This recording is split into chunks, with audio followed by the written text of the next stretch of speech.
بسم اللہ الرحمن الرحیم۔ السلام علیکم معزز دوستو، آپ دیکھ رہے ہیں ZHP ٹی وی اور میں ہوں زبیر الحسن۔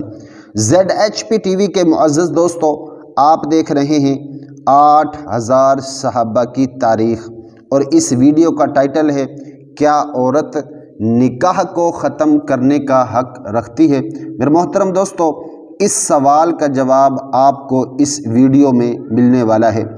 ایک صحابی ہیں حضرت انیس بن قتادہ بن ربیعہ رضی اللہ تعالی عنہ۔ یہ جنگ بدر میں جو اسلام کی پہلی جنگ تھی، اس میں یہ آپ صلی اللہ علیہ وسلم کے ساتھ تھے۔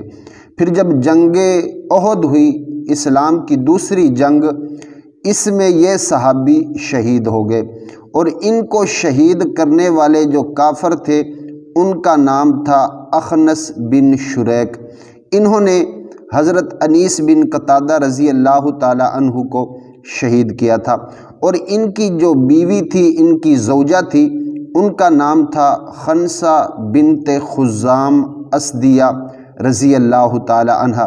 ان سے ان کا نکاح تھا، یہ ان کی بیوی تھی، ان کی زوجہ تھی۔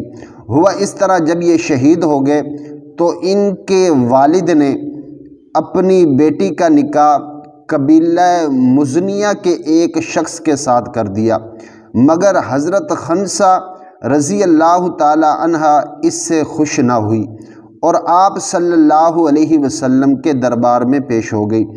آپ صلی اللہ علیہ وسلم نے ان کا نکاح فسخ کر دیا، یعنی ان کے نکاح کو ختم کر دیا۔